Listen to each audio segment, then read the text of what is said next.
आपलं स्वागत आहे. आयकॉन स्टील प्रस्तुत बिल्ड आयकॉन या उपक्रमामध्ये आज आम्ही आलो हिंगोलीमध्ये आणि माझ्यासोबत आहेत इंजिनियर किरण पवार सर, जे मागच्या 12 वर्षांपासून खरं तर या फील्डमध्ये काम करत आहेत. विशेषतः रेसिडेन्शियल प्रोजेक्ट्समध्ये त्यांची स्पेशालिटी आहे. सो या त्यांच्या 12 वर्षांच्या प्रवासाबद्दल, अनुभवाबद्दल आज आपण बिल्ड आयकॉन या प्लॅटफॉर्मवर त्यांच्याशी गप्पा मारणार आहोत. सगळ्यात आधी मला विचारावसं वाटेल ते म्हणजे तुमच्या शैक्षणिक पार्श्वभूमीबद्दल, म्हणजे तुमची शाळा कुठली होती, कॉलेज कुठलं होतं आणि सिव्हिल इंजिनिअरिंग या फील्डमध्ये येण्यामागची प्रेरणा कोणाची होती? प्रेरणास्थान एक असतं. आपल्याला नेहमी असं वाटतं, की यांचं बघून आपण असंच बनावं किंवा कुणाचं तरी ऐकलेलं असतं, की हा व्यक्ती फार यशस्वी झाला एखाद्या फील्डमध्ये. तर तसं तुमची काय होती प्रेरणा सिव्हिल इंजिनिअरिंगमध्ये येण्याची? तर मला म्हणजे प्लॅनिंगमध्ये आणि कॅल्क्युलेटमध्ये आवडते सर. हं, हं. त्याच्यामुळं मला थोडं इंटरेस्ट जास्त होतं. हे कॅल्क्युलेशन करणं आणि प्लॅनिंग करणंमध्ये कधी वेळ कसा जाते ते मलाच म्हणजे आपलं एक इझिली वेळ निघून जाते. हं. आवड आहे सर त्याच्यामुळंच आपण हे चॉईस केलं. ओके. आणि शाळा, कॉलेज त्याबद्दल थोडंसं? तुमची शाळा कुठली होती? अ, 5वी ते 10वी कुठली 5वी ते होती? 10वी पेडगावातच होती सर. बरं. 5वी ते 10वी पर्यंत. शाळेचं नाव? धनसिंग नाईक माध्यमिक विद्यालय पेडगाव. ओके. आणि मग 11वी-12वी कुठनं केली तुम्ही? 11वी-12वी अहमदपूरहून केली सर. अच्छा. आणि मग कॉलेज पुढं नंतर 12वी नंतर? 12वी नंतर मग हे डी-जे-पी कॉम्प्लेक्समध्ये पदवी केली सर पूर्ण. अच्छा, व्हेरी गुड. हो. नंतर पहिला प्रोजेक्ट केला जो तुम्ही, त्याची काही आठवण सांगता येईल का? कारण बऱ्याचदा असं होतं, की शिकल्यानंतर आपल्याला पहिला प्रोजेक्ट करेपर्यंत एक स्ट्रगल असतो, हां. की तरुण असल्यामुळे आणि आत्ताच शिकलेल्या असल्यामुळे लोकांना असं वाटतं, "अरे, तुम्हाला काही अनुभव नाही, कसं तुम्हाला आमचं घर हातात द्यायचं?" आणि कुणीतरी घर हातात दिल्याशिवाय आपल्याला अनुभव येणार नाही. हां. अशा या सगळ्या फेजमध्ये आपण असतो. तर त्यातला पहिला प्रोजेक्ट कुणाचा केला? कसा केला? तेव्हा काय अनुभव आले? त्याबद्दल ऐकायचं एक आहे. सिरसमला केलं सर. बर्डे म्हणून होते कस्टमर. त्यांनी म्हणजे आपण दिलं त्याचं आपण प्लॅनिंगनुसार पूर्ण काम करत होतो. पण ते पूर्ण परिपूर्ण होत नव्हतं सर. अच्छा. कसं ना, की आपण द्यायचो, मिस्त्रीला वाटायचं म्हणजे मिस्त्रीची नेमकीच ओळख होती आणि आपण फ्रेशर असल्यामुळं त्यांनी जे आपण सजेशन देतो कस्टमरला, ते पूर्ण त्याच्या ऑपोझिटमध्ये हे करून काम पूर्ण ऑपोझिटमध्ये काम करत होतो. मग पुढं काय झालं? तो प्रोजेक्ट पूर्ण झाला, नाही झाला? नाही होऊ दिलं सर त्यांनी. अच्छा, नाही होऊ 4-6 महिने दिलं. आपण सुपरविजन दिलं अच्छा, समजा बरं त्यांना. ठीक आहे. पण ते परिपूर्ण ते प्रोजेक्ट कंप्लीट केलं नाही आता. बरं, बरं, बरं.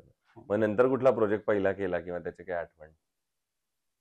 त्याच्यानंतर पुढचा प्रोजेक्ट केला असेल ना? हां सर. तर त्या प्रोजेक्टची काय आठवण? तो कसा पूर्ण केला? मग न काय-काय खबरदारी बाळगली, जे पहिल्या वेळेला चुका झाल्या, ज्या पुढच्या वेळेला व्हायला नकोत? नंतर मग सर बिल्डरकडे गेलो मी ते. अच्छा. ते एक्सपिरियन्ससाठी म्हणजे कसं असतं एक सीनियर इंजिनिअर पण असतात सोबत आपल्या.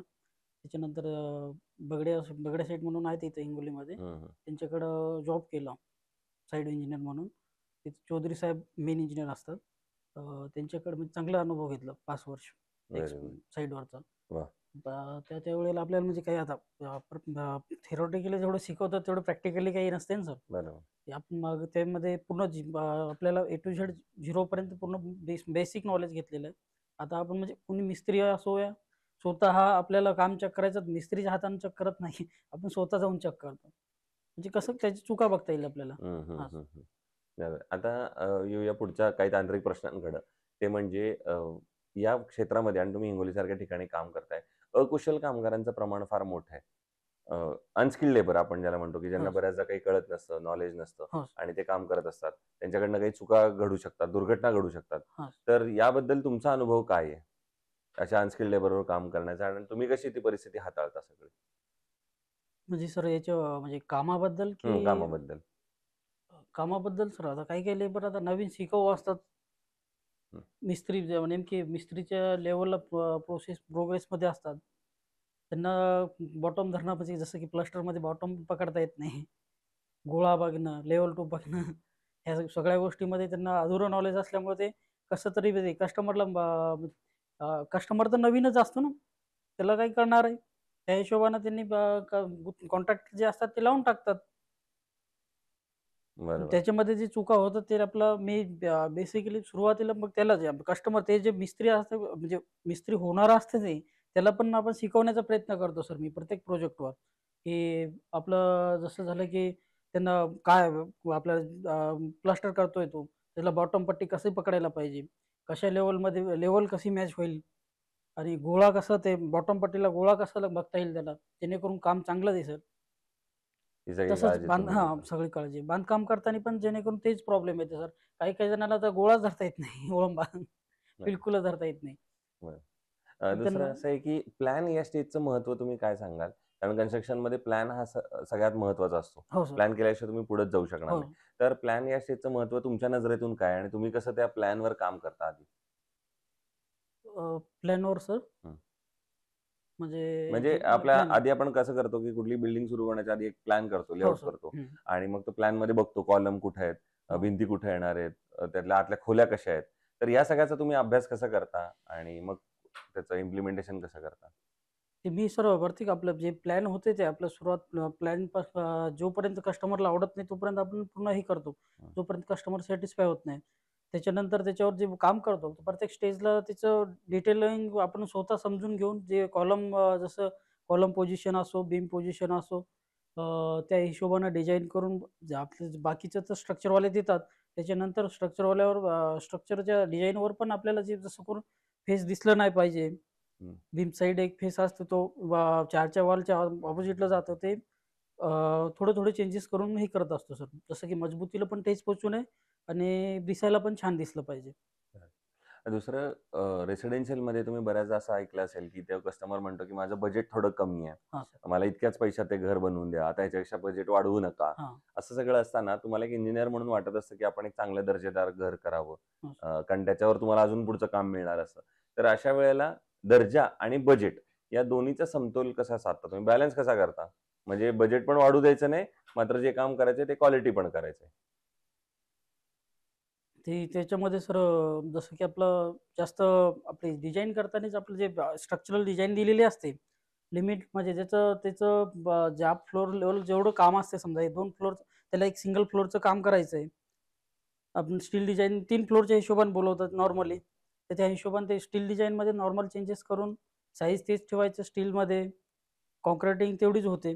तसं थोडं जेवढं होईल तेवढं कमी बजेटमध्ये आणि शक्यतो सर याच्यामध्ये बांधकामामध्ये कॉम्प्रोमाईज बाकीच्या गोष्टीमध्ये करता येतात आपल्या फिनिशिंग वर्कमध्ये. पण स्ट्रक्चरमध्ये तेवढं ॲडजस्ट करता येत नाही. बरोबर.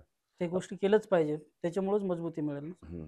दुसरा प्रश्न असा आहे, की तुम्ही स्वतः आता एवढे 10-12 वर्ष या फील्डमध्ये काम करताय. मूळचे इथले हिंगोलीतले आहेत आणि तुम्ही हिंगोलीचा पण विकास मागच्या काही वर्षांमध्ये बघितला आहे आणि इंजिनिअर पण आहात.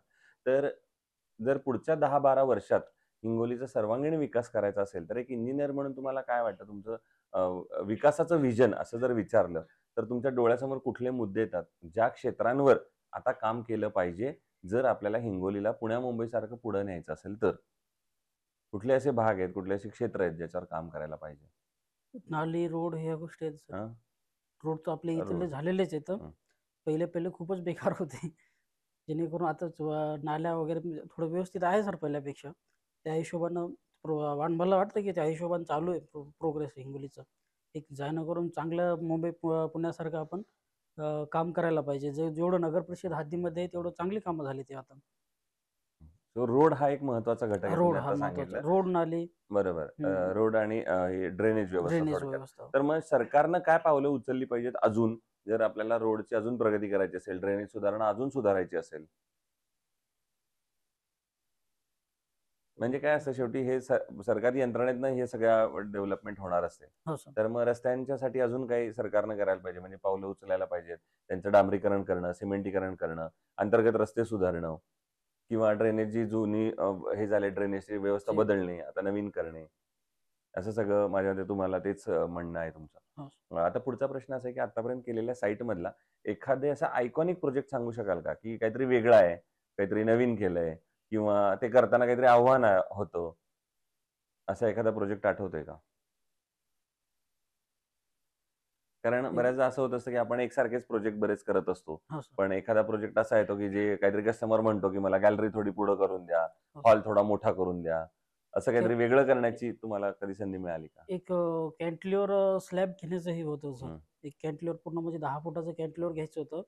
ते डिझाइन करताना थोडं एक वेगळं थोडा धक्का बसल्यासारखंच हे होतं. हं, ते डिझाइन करायला पण थोडं अवघड गेलं आणि त्याच्यामध्ये स्टील डिझाइन स्ट्रक्चरवाल्याकडून बोलावं लागलं. हं, हं. ते पण एकदम असं वेगळं केल्यासारखं वाटतंय मला बरोबर. पूर्ण डिझाइन. Very good.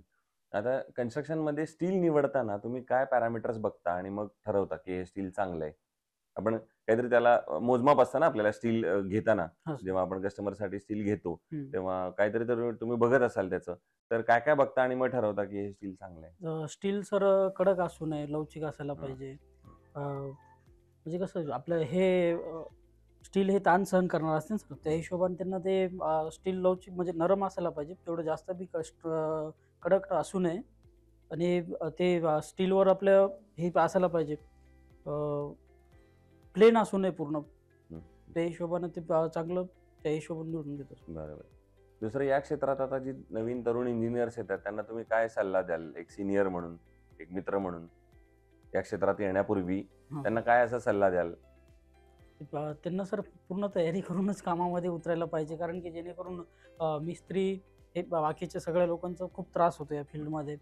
पूर्ण तयारी झाल्यानंतरच कामाला सुरुवात करायला पाहिजे. बरोबर. आणि आयकॉन स्टील तुम्ही कधी वापरलंय का आजवर आणि तुमचा अनुभव पूर्ण कसा आहे? औंढे साईडला पूर्ण आयकॉन स्टीलच वापरतो सर. बरोबर. इथं पण शक्य असतं तिथपर्यंत. आता माझं पण नवीन-नवीन ऑफिस आहे. 1 वर्षच होत आहे. तेवढं आहे तोपर्यंत लेव्हलला मी हे करतो. जास्त कस्टमरला फोर्स करत नाही. सो हे होते इंजिनिअर किरण पवार सर आणि त्यांनी जसं सांगितलं तसं आता त्यांनी कामाला सुरुवात केली आहे. फुल फ्लेज कन्सल्टन्सी आता त्यांनी सुरू केली आहे. येणाऱ्या भविष्यात सुद्धा असेच आयकॉनिक प्रोजेक्ट तुमच्या हातून घडावेत याच आयकॉन स्टीलतर्फे मनःपूर्वक शुभेच्छा.